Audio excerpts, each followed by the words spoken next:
தாராளமா பேசுறேன். பட் இப்போ நம்மளுடைய விஷன் என்னன்னு சொல்லணும்னு நான் கொஞ்சம் ஆசைப்படுறேன்.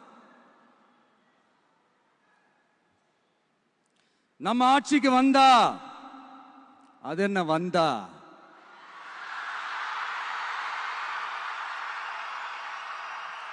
வருவோம். மக்கள் கண்டிப்பா நம்மளை வர வைப்பாங்க. மக்களுக்கான ஆட்சியை மக்களே விரும்பி வர வைக்கத்தானே செய்வாங்க. அப்படி மக்களால் அமைக்கப்பட போற நம்ம ஆட்சியில நம்ம என்ன செய்ய போறோம்ன்றது அதுக்கான அந்த தேர்தல் அறிக்கையில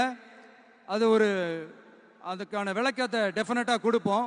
பட் அதுக்கு முன்னாடி ஒரு சின்னதா லைட்டா நான் கொஞ்சம் அதை சொல்லணும்னு ஆசைப்படுறேன். எல்லாருக்கும் நிரந்தரமான வீடு இருக்கணும்.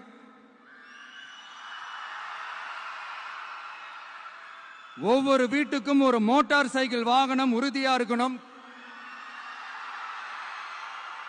காரும் தான் லட்சியம். அதுக்கான வசதி வாய்ப்பை உருவாக்குற அளவுக்கு பொருளாதார வளர்ச்சிக்கு வழியை உண்டாக்கணும். ஒவ்வொரு வீட்டில் இருக்கிற ஒவ்வொருத்தரும் மினிமம் டிகிரி படிச்சிருக்கணும்.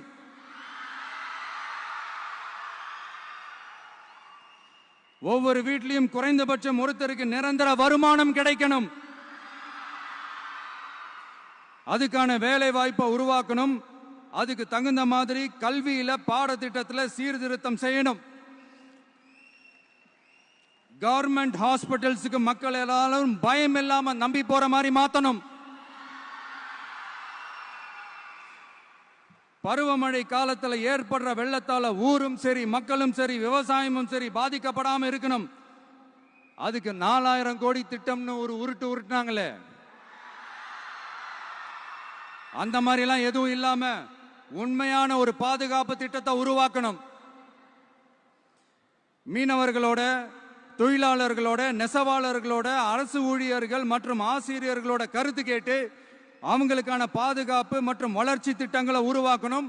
உருவாக்குறது மட்டும் இல்ல, அதை செயல்படுத்தணும். முக்கியமா இண்டஸ்ட்ரியல் டெவலப்மெண்ட்ஸ்ல கான்சென்ட்ரேட் பண்ணணும். எல்லாத்தையும் விட ரொம்ப ரொம்ப முக்கியம், சட்டம் ஒழுங்க ரொம்ப ஸ்ட்ரிக்டா வச்சிருக்கணும். நம்மளுடைய அம்மா, அக்கா, தங்கச்சிகள், அவங்களுடைய பிள்ளைகள், குழந்தைகள் எல்லாருக்கும் பாதுகாப்பை, அதுவும் உண்மையான ஸ்ட்ராங்கான பவர்ஃபுல்லான பாதுகாப்பை உண்டாக்கணும்.